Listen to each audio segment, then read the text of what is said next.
పోరాటాల ఫలితంగా సాధించుకున్న హక్కులను కాలరాసి కార్మికులను కట్టు బానిసలుగా మార్చేందుకు కేంద్ర ప్రభుత్వం కుట్ర చేస్తుందని ఐఎఫ్టియు రాష్ట్ర నాయకుడు చిలుక శంకర్ ఆరోపించారు. బుధవారం ఎన్టీపీసీలోని ఐఎఫ్టియు కార్యాలయంలో జరిగిన విస్తృత స్థాయి సమావేశంలో ఆయన మాట్లాడుతూ కేంద్ర ప్రభుత్వం అమలు చేస్తున్న 4 లేబర్ కోడ్ల కార్మికుల భవిష్యత్తును తీవ్రంగా దెబ్బతీసే విధంగా ఉన్నాయని మండిపడ్డారు. ఈ నేపథ్యంలో లేబర్ కోడ్లకు వ్యతిరేకంగా చికాగో అమరవీరుల పోరాటాలను స్మరించుకుంటూ కార్మిక హక్కుల పరిరక్షణ కోసం ఐక్యంగా పోరాడాల్సిన అవసరం ఉందని కార్మికులకు పిలుపునిచ్చారు. 140వ మేడను పురస్కరించుకొని ఈ యొక్క మేడను జరుపుకుంటా ఉన్నాం.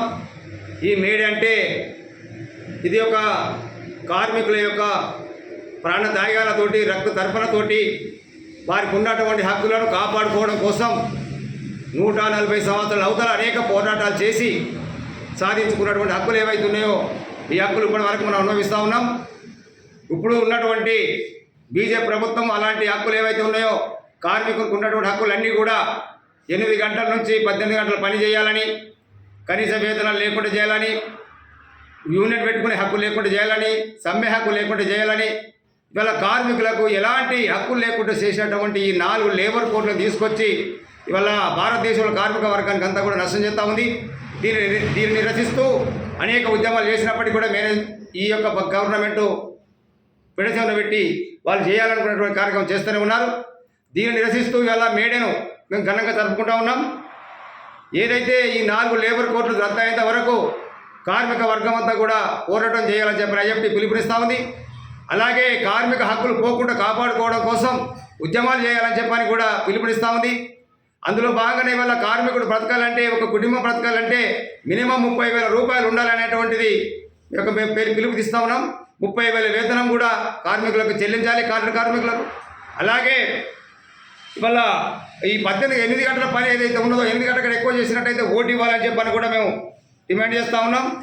అంతేకాకుండా ఇవాళ భారతదేశంలో ఉన్నటువంటి ఈ బీజేపీ ప్రభుత్వం వచ్చిన నాటి నుండి నేటి వరకు ఒక్క జీవోను కూడా విడుదల చేసిన పాపాన పోలేదు.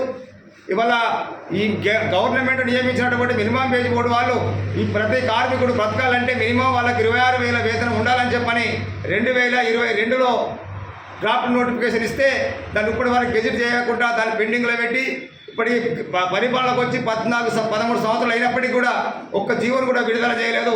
తక్షణమే ఈ పార్లమెంటులో ఉన్నటువంటి బిల్లులు ఏవైతే ఉన్నాయో ఈ 26,000 వేతనం నుంచి 30,000 వేతనం చేయాలనే డ్రాఫ్ట్ నోటిఫికేషన్ ఏదైతే ఉందో దాన్ని వెంటనే గెజిట్ చేసి విడుదల చేయాలని చెప్పని కేంద్ర ప్రభుత్వానికి మేము డిమాండ్ చేస్తా ఉన్నాం.